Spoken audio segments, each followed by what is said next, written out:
Olá, amigos! Estamos dando continuidade aos nossos estudos do Livro dos Médiuns, no capítulo 24, que fala da identidade dos espíritos. E hoje nós estamos continuando o resumo que Kardec fez a respeito de como podemos reconhecer a qualidade dos espíritos com os quais nós estamos constatando. Espíritos bons são reconhecidos pela sua prudente reserva no tocante às coisas que possam nos comprometer. Então, eles se reservam, eles não ficam dando palpites na nossa vida, principalmente naquilo que eles podem nos dar alguma ideia e a gente siga e depois a gente se comprometa. Então, os espíritos bons, eles são muito prudentes, eles são muito reservados nas coisas nossas, individuais. Quase nunca eles falam. Eles sempre falam que a gente vai saber, que a gente vai saber o momento, que o nosso livre-arbítrio vai determinar o que nós devemos fazer.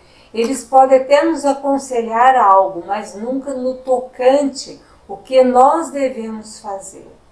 E isso a gente pode até fazer uma comparação, por exemplo, nos trabalhos de atendimento fraterno nas casas espíritas, nós temos que ter esta prudência no tocante às coisas das pessoas que vão se consultar. Porque se nós começarmos a direcionar as pessoas para um determinado ponto, e se elas seguirem aquela direção que nós estamos dando e não der certo, elas vão voltar. E outra coisa, cada um no seu livre-arbítrio deve resolver as suas questões pessoais, íntimas. Então nós temos que ter essa prudência que os bons espíritos têm, né, que eles são muito reservados nesse tocante às coisas que possam comprometer as pessoas. Agora, os espíritos maus são diferentes, eles gostam de expor, eles exageram no erro, sopram a discórdia por meio de insinuações. Eles gostam de revelar o erro, às vezes, assim, a público. Se eles têm antipatia ou alguma pendência com alguma pessoa, vamos dizer assim, que participa de um trabalho mediúnico, e eles podem se comunicar, e se dermos trela para ele vai começar a falar no erro do outro, ele vai começar a colocar um elemento do grupo contra o outro. Eles vão sempre querer insinuar coisas para aí vir a discórdia entre os membros do trabalho. Por isso nós temos que ter muito cuidado em reconhecê-los e ver que eles estão apenas blefando, mistificando. Espíritos bons só ensinam o bem, só dão conselhos conforme a caridade evangélica. Então, se um espírito se manifesta dando um conselho completamente fora daquilo que nós conhecemos na linha evangélica, na linha da caridade verdadeira, nós podemos saber que não se trata de um bom espírito. Porque os espíritos bons, eles só vão ensinar o bem. Eles não vão sugerir nada que não estejam de acordo com a caridade evangélica. Os espíritos bons só dão conselhos perfeitamente racionais. Eles não inventam, eles não falam algo maravilhoso, diferente. Eles só dão conselhos de acordo com a razão. E eles nos aconselham sempre isso, que utilizemos sempre a nossa inteligência, que utilizemos sempre a nossa razão, não nos deixarmos levar pela influenciação de sentimentos inferiores. Isso eles fazem muito bem, mas eles só dão conselhos perfeitamente racionais. Também, mas os espíritos maus, não só os maus, mas os espíritos imperfeitos, quando tem mais imperfeição do que, é lógico que a gente sabe que perfeição absoluta é só Deus. Perfeição relativa, que nós podemos chegar, faz parte da escala, do topo da escala espírita, onde são os espíritos puros. Então, os espíritos puros, eles já, né, têm mais perfeições do que imperfeições. Mas os espíritos que têm mais imperfeições, eles se revelam por sinais materiais que ninguém pode se enganar com isso. Eles exercem sobre o médium ações violentas, agitação febril, convulsiva. O médium às vezes escreve rápido. Se ele está escrevendo com um lápis, ele quebra o lápis. Então, isso prova também a inferioridade daquele espírito que está se manifestando, né? Sinais materiais. O médium fica agitado, ele fica... E já quando é um espírito bom, não acontece isso. O médium fica calmo, não se agita, porque a energia é diferente do espírito bom para esse espírito imperfeito. Espíritos imperfeitos usam o meio de comunicação que dispõem para dar maus conselhos. Insinuar algo de outra pessoa, colocar a discórdia, insinuar algo que o outro, que às vezes aquele que está recebendo a mensagem nem está pensando nisso, mas ele dá maus conselhos para a pessoa, né? Excitam a desconfiança, a animosidade entre os que lhes são antipáticos. Aqueles que eles não gostam, eles fazem de tudo para insinuar algo a respeito dessas pessoas, fazer com que as outras pessoas desconfiem dela. E quando que eles são antipáticos aos espíritos, aos encarnados? Aqueles encarnados que não dão trela àquilo que eles estão falando. Aqueles que não os obedecem, aqueles que já estão numa vibração melhor e que eles não conseguem atingir, eles ficam com antipatia dessas pessoas. E eles procuram de toda maneira.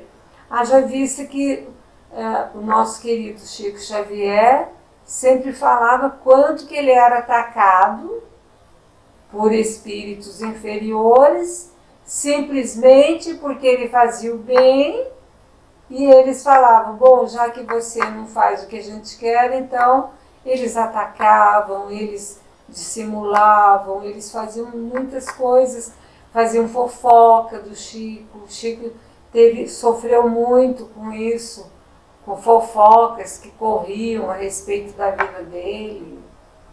E o Chico às vezes falava assim, imagina que do jeito que eu vivo, na humildade, na simplicidade, já fazem tudo isso, já falam tudo isso de mim, imagine então se eu fizesse mesmo o que eles acham que eu faço. Que numa ocasião chegou um médium de São Paulo em visitar o Chico em Uberaba e falou assim, Chico, nunca pensei em encontrar você assim, nesses trajes que você anda, terno surrado, você vive muito mal, a sua casa é muito simples, você não tem conforto nenhum.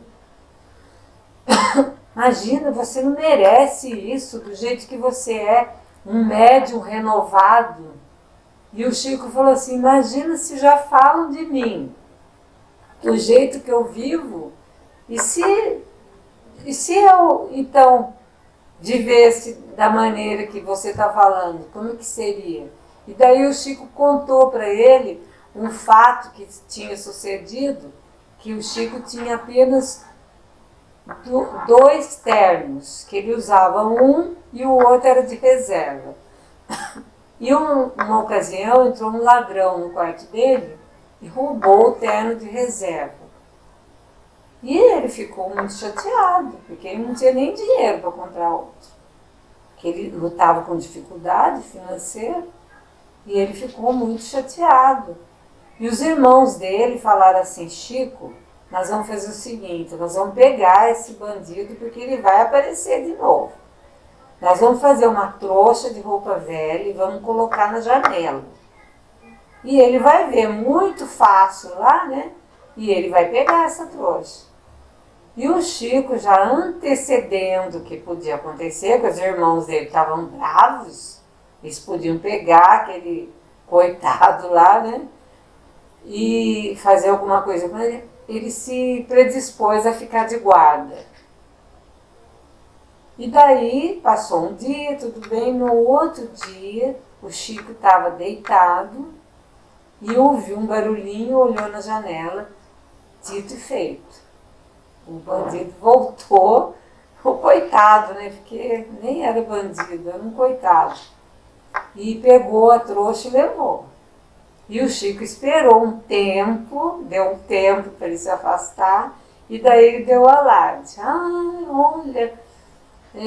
daí todo mundo, os irmãos dele, Chico, como que você é? Você fica de guarda e você deixa o homem escapar e tal. O Chico falou, eu dormi, cochilei, não sei o quê. Mas era mentira, ele ficou lá só para não deixar que fizesse o mal. E o Chico contou que muito tempo, daí os irmãos dele falaram assim, Chico, você merece mesmo ficar com um terno. Desde que esse terno fique sujo, encebado, você vai usar só ele mesmo, não sei o quê.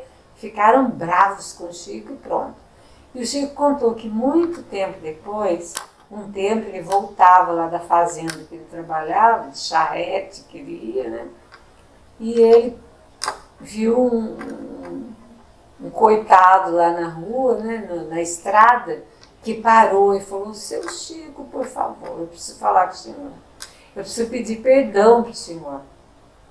O Chico falou, por quê, meu amigo, meu irmão? Ele falou assim, porque lembra daquela vez que, né, aquela trouxa de roupa que desapareceu lá da sua janela, fui eu que roubei.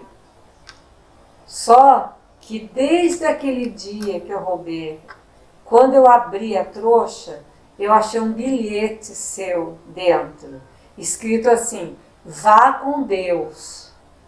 E daí eu fiquei tão envergonhado que daquele dia em diante nunca mais eu roubei nada, eu mudei de vida, eu melhorei. Daí o Chico falou, com a graça de Deus, meu irmão. Então a gente vê o que o exemplo faz também, né? O Chico, naquela bondade dele, né, deu o exemplo e então este homem se regenerou. Mas é isso que nós estamos falando, né? Os espíritos que não conseguiram libertar-se da influência da matéria, eles continuam dominados pelas ideias terrenas. Por isso que muitos espíritos, eles se pegam dando conselhos materiais para as pessoas. Olha, compra essa casa que está nesse preço, que não sei o quê, aplique na bolsa que vai melhorar, compre esse bilhete da loteria. Eles são muito ligados a essas ideias terrenas que eles não conseguiram se libertar.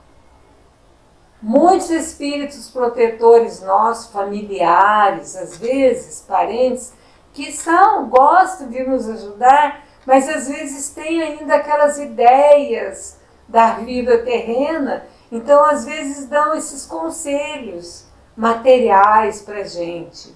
Então, por quê? Porque eles ainda eles desencarnaram, mas eles não conseguiram se desvencilhar da matéria. Eles ainda não estão totalmente na espiritualidade. Então ficamos por aqui hoje. No próximo episódio nós vamos ainda continuar falando sobre a qualidade dos espíritos. Claudete Moura para o divulgar.net.